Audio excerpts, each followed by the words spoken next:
I thought it was a firefly. Then I remembered my village's darkest legend.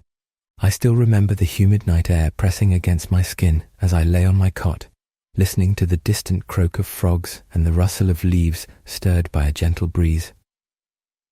I was barely 10 years old then, living in a tiny village tucked away in the remote countryside. Our village was a quiet, almost forgotten place, where every soul clung tightly to ancient lore passed down through whispered warnings and sorrowful songs. That night, I had been restless, unable to sleep after a day of running barefoot through dew-damp fields. Outside, the night beckoned with an eerie allure. I lay there, half awake, when a soft glow outside my window caught my eye. A delicate, pulsating light that shimmered like the wings of a firefly. At first, I assumed it was one of those harmless creatures that danced in the dark, as I had seen countless times during warm summer evenings. But something about that light felt different. It seemed to move with a purpose, gliding along the edge of the garden, as if inviting me to follow. I slipped out of bed, my heart beating with a mix of childish excitement and a vague, unexplainable trepidation. The moment I stepped outside, the familiar scent of damp earth and night-blooming jasmine enveloped me. In the distance, that gentle glow beckoned, dangling like a promise of secret adventures. I followed the light down the narrow, winding dirt path that led to the outskirts of the village. The night was silent, save for the soft crunch of twigs beneath my bare feet and my own hushed breaths. The light flitted ahead of me, weaving between the tall, ancient cornstalks that swayed in the night wind. I chased after it, the thrill of discovery overpowering any lingering fear. In my young mind, the light was nothing more than a playful firefly, a tiny emissary of nature inviting me to explore. As I ventured further from home, I began to notice subtle changes in the landscape. The comforting silhouettes of familiar fields and homesteads gave way to wild, tangled thickets and mist-shrouded marshes. My village's elders had often recounted tales of the haunted swamps beyond the cultivated lands, places where lost souls roamed and ancient spirits lurked.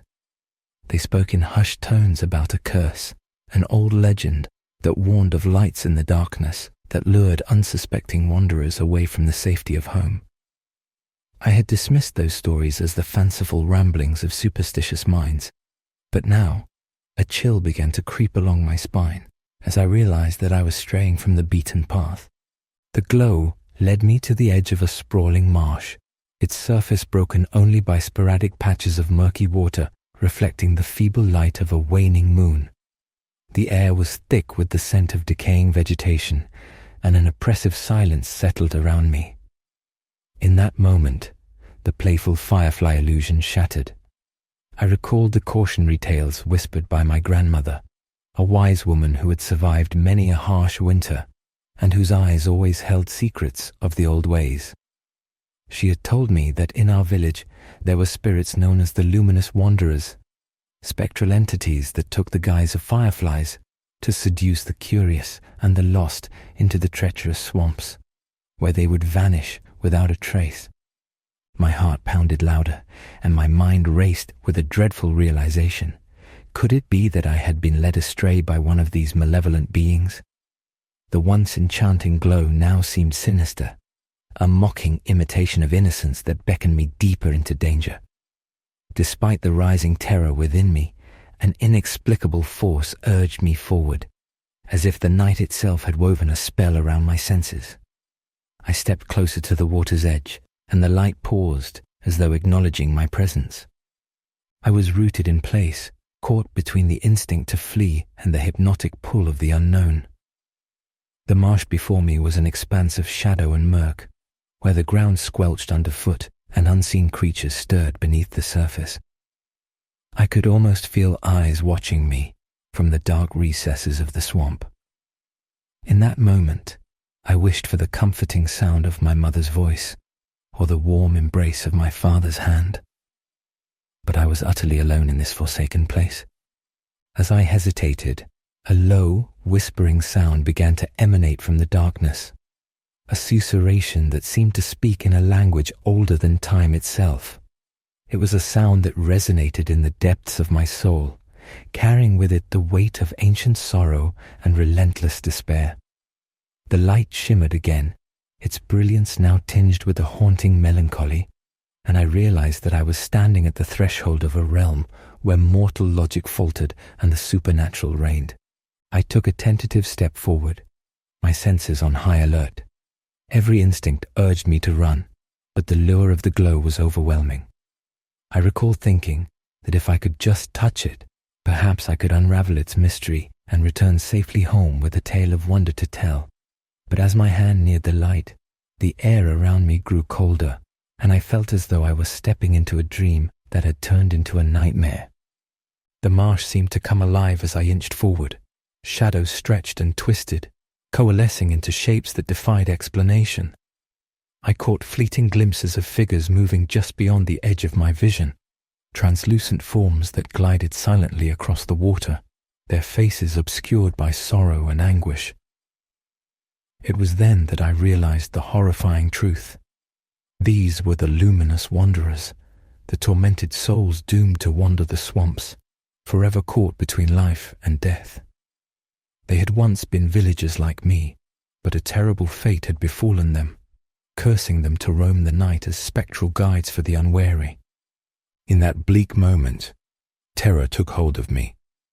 I tore my gaze away from the ghostly procession and turned to run, my feet pounding on the damp earth as I fled from the cursed marsh.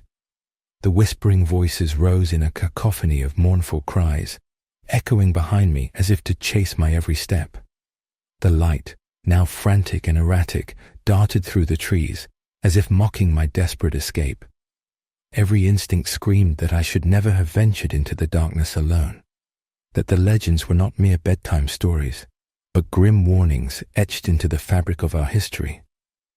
I ran blindly through the tangled underbrush, my breath coming in ragged gasps as the oppressive night pressed in on all sides. The landscape had transformed into a labyrinth of gnarled trees and murky puddles, each step a perilous gamble on treacherous ground. I did not know where I was going, only that I had to get away from that cursed light and the spectral figures that haunted my every thought. Time lost all meaning as I stumbled through the night, my mind a swirl of fear and regret. I could no longer distinguish between the past and the present. The vivid memories of my village's safe, familiar corners clashed with the disorienting, nightmarish landscape that now surrounded me. Every rustle in the undergrowth, every creak of a branch in the wind seemed to herald the approach of something malevolent. I could feel unseen eyes watching me, their gaze cold and unyielding, as if I were trespassing in a domain where mortals were not meant to wander. Hours, or was it moments, passed in a disjointed blur until, finally, I found myself at the edge of another clearing. The oppressive darkness broke briefly here, and I could see the faint outlines of a ruined stone structure, half swallowed by the encroaching wilderness. I recognized it as the remnants of an ancient shrine, dedicated to an unknown deity long forgotten by time. In our village, the elders had spoken of such sites with reverence and caution, warning that they were places where the veil between worlds was thinnest and where the past whispered its secrets to those brave or foolish enough to listen. The shrine loomed before me like a broken sentinel, its once proud carvings eroded by centuries of neglect. Ivy clung to its crumbling walls, and the air around it pulsed with a strange energy, as though the very stone was imbued with memories of sorrow and loss. I felt a strange compulsion to approach it, a desire to understand the mysteries that had ensnared me. Yet even as I drew near, a primal dread coiled in my gut, warning me that this relic of ancient faith was not a place for the living. In the center of the shrine stood an altar, overgrown with moss and illuminated by a sliver of moonlight that pierced the canopy above. The glow of the firefly, or whatever it had been, flickered at the base of the altar, its light dancing in a macabre rhythm with the shadows. I reached out, my trembling fingers brushing against the cold, damp stone. In that instant, memories flooded back, fragments of my grandmother's stories, of a time when our village was whole and the world was not yet tainted by sorrow. I remembered her voice, soft yet resolute, recounting how the spirits of the marsh had once been protectors, guardians of the land. But a great betrayal had shattered that bond, condemning the souls to wander in eternal anguish, forever seeking redemption that would never come. Tears welled in my eyes as I absorbed the weight of that tragic history.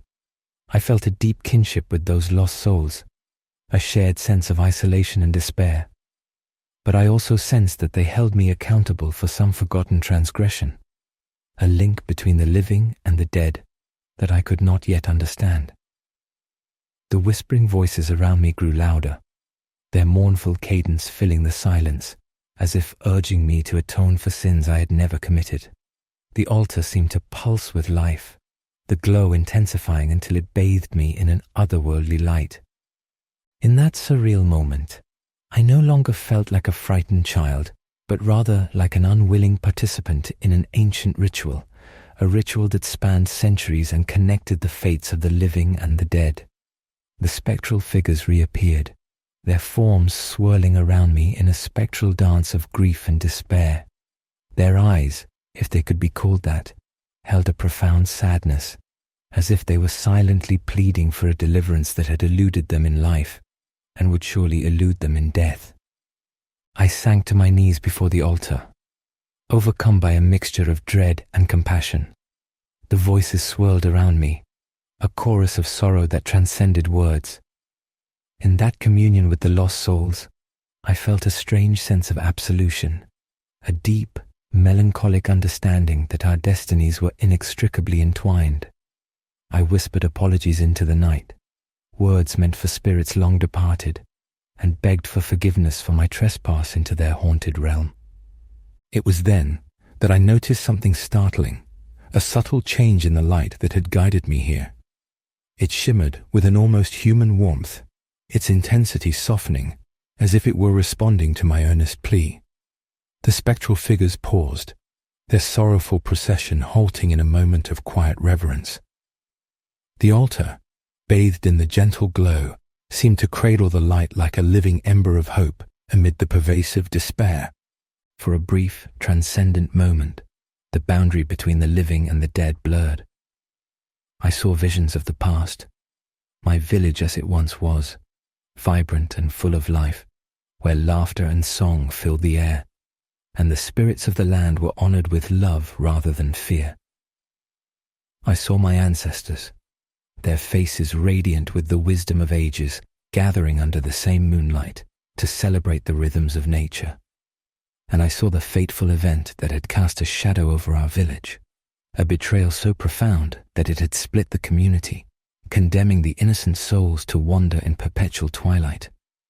The vision faded as quickly as it had come, leaving me with a profound sense of melancholy and longing. The spectral figures resumed their silent vigil, and the light dimmed once more, retreating to the shadows of the ruined shrine. I rose to my feet, my body trembling not just with fear, but with a newfound resolve. I knew that I had been granted a glimpse into the hidden history of our land, a history marred by sorrow, betrayal, and the relentless passage of time. And I knew that my destiny was now forever entwined with these ancient spirits. I made my way back through the tangled marshland with a heavy heart, the weight of what I had witnessed pressing down on me like a shroud. Every step was a struggle, each one a battle against the oppressive forces of guilt and despair. The path that had once seemed clear was now obscured by a creeping darkness, as if the marsh itself were trying to reclaim me for its lost souls. I clutched a small pendant my grandmother had given me, a token of protection, carved from a piece of amber and inscribed with symbols of our ancestors. It pulsed faintly against my chest, a reminder that even in the depths of darkness, the light of our heritage still burned. Hours later, I emerged from the forest at the edge of my village, greeted by the soft glow of dawn. The first light of day was a welcome relief, yet the night's terrors lingered in my mind like an inescapable nightmare. I returned to my home in silence, unsure how to explain what had transpired, or whether anyone would believe my tale. The elders would say that I had been touched by the spirits, that I carried within me the sorrow of generations past. And perhaps they were right. Over the years, I grew to understand that the experience had marked a turning point in my life. The visions and whispers that had haunted that night continued to visit me in quiet moments, guiding me toward the forgotten lore of our people.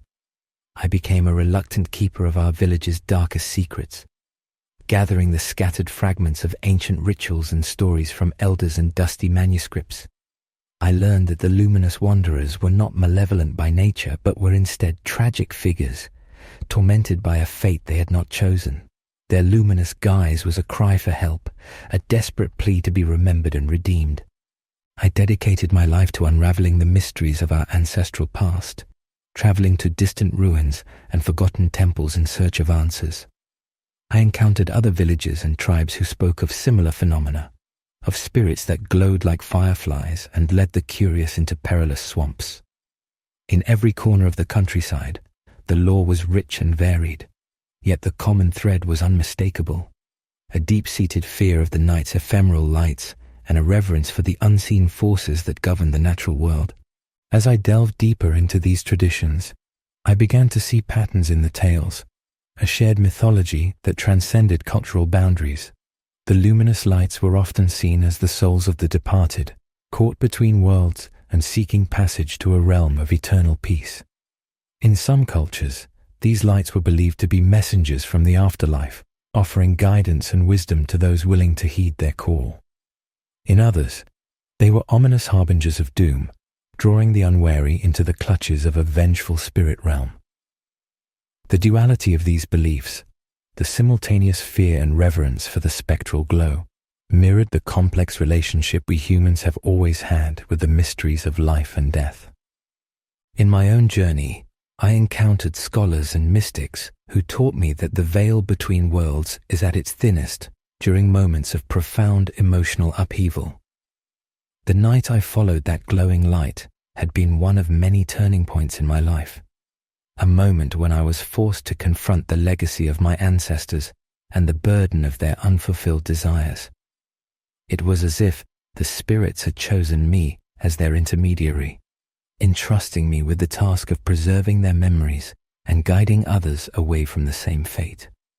Yet, despite my efforts, I often found myself tormented by the very thing I sought to understand.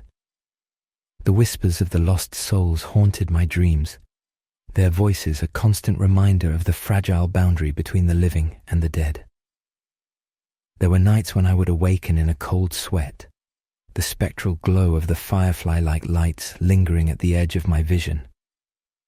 I began to fear the dark, for in the darkness lay not only the terrors of the marsh, but also the haunting echoes of a past that could never be rewritten. One particularly cold evening, as autumn's chill began to seep into every corner of our village, I received a visit from an old woman whose eyes shone with a mysterious light. She arrived unannounced at my door, carrying with her a bundle of dried herbs and a small, intricately carved wooden box. Her voice was soft, but carried the weight of many winters as she told me, "The spirits have chosen you, child. You carry their sorrow in your blood, and you must now carry their story." Her words resonated deep within me, stirring emotions that I had long tried to suppress. Over the following months, under her tutelage, I began to document the rituals and lore that had been passed down through generations. I learned of ancient rites designed to appease the restless souls, a blend of prayer, song, and sacrifice intended to restore balance between the living and the spirit world. I recorded stories of brave ancestors who had ventured into the heart of the swamps, emerging forever changed, bearing both wisdom and scars as testament to their ordeal. In these accounts I saw reflections of my own journey, a cycle of loss, remembrance, and the eternal search for redemption. The more I learned, the more I realized that the legend of the Luminous Wanderers was not simply a cautionary tale to keep children from straying too far from home. It was a chronicle of our collective memory, a reminder of the bonds that once tied our community together and the consequences of severing those ties. The spirits were not our enemies, but rather tragic reminders of the costs of neglecting our heritage. They embodied the pain of lost history and the longing for a connection that had been irrevocably severed by time and misfortune. There were moments, however, when the weight of this knowledge became almost unbearable. I found myself walking alone at night, compelled to seek out the places where the veil was thin, the ancient groves, forgotten shrines, and silent marshes where the spectral lights danced. In these solitary journeys, I often encountered the same spectral glow that had haunted my childhood, now imbued with a sense of quiet urgency. I would follow it not with the reckless abandon of youth, but with a measured caution born of years of sorrow and understanding. One night, as I wandered near a cluster of ancient oak trees, the light appeared once more, a solitary shimmering orb that moved with deliberate grace. It floated just above the ground, leaving a faint trail of luminescence in its wake. My heart pounded in a familiar rhythm, a mix of anticipation and dread. I recalled the old legend and the warnings of my ancestors. But this time, I was not a lost child, but a seeker of truth, determined to confront the mysteries that had both haunted and defined my life.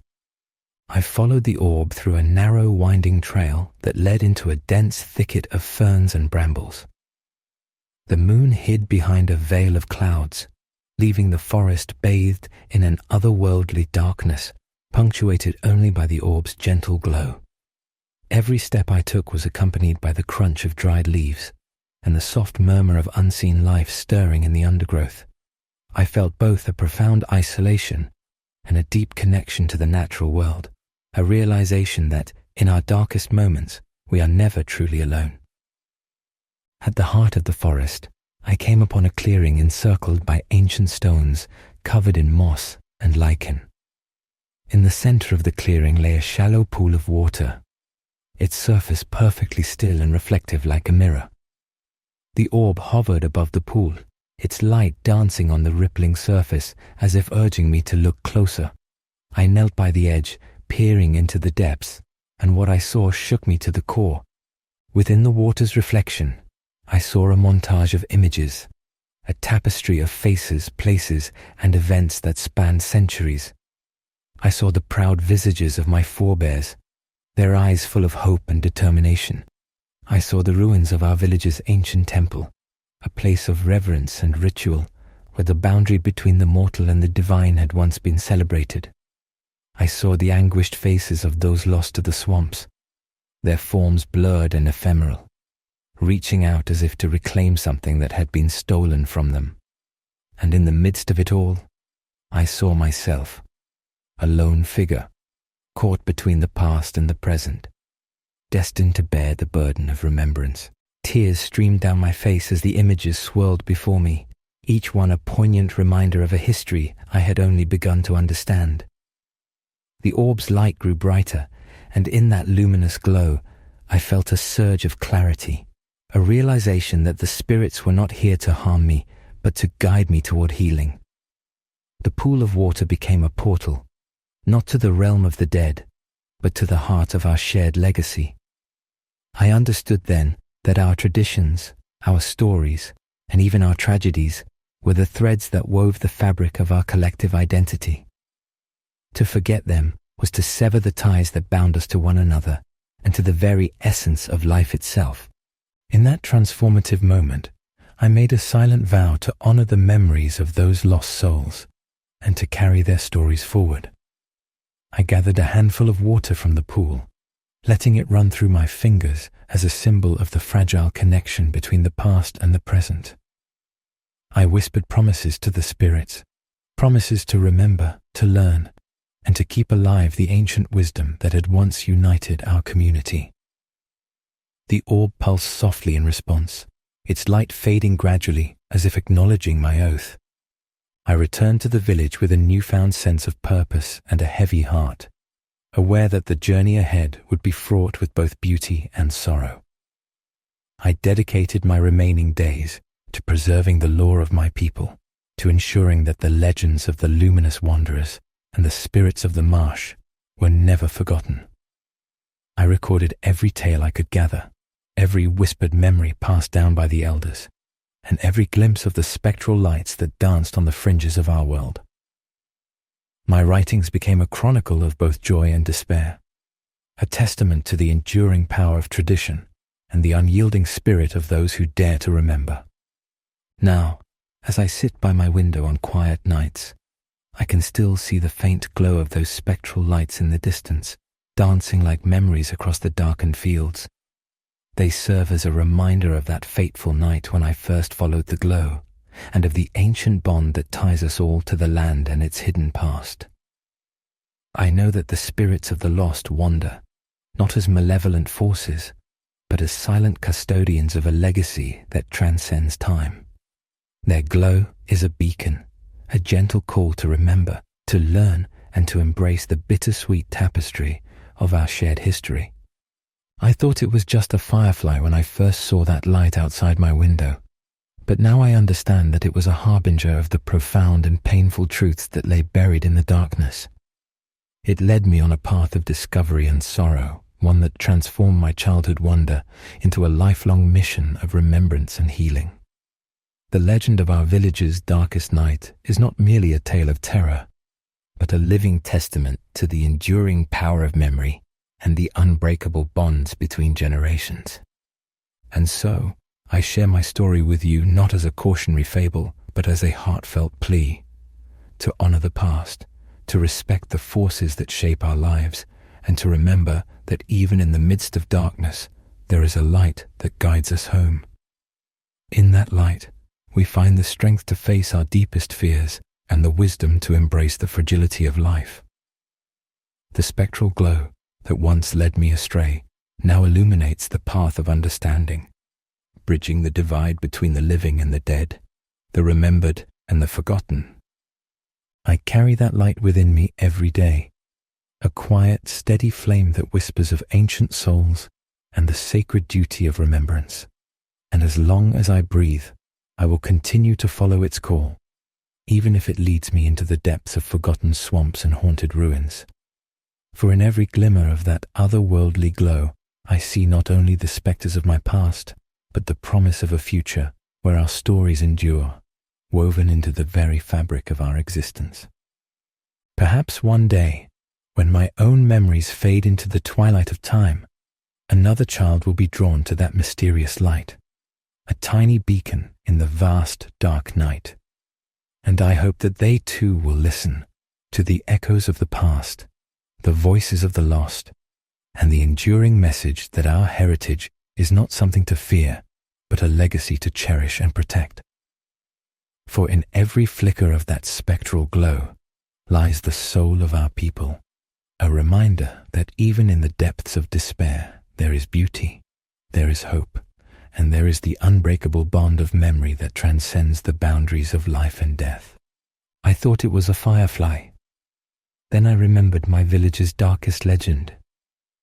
And though the path I tread is shrouded in shadows and haunted by sorrow, I know that each step is guided by the light of those who came before me, a light that will forever illuminate the way home.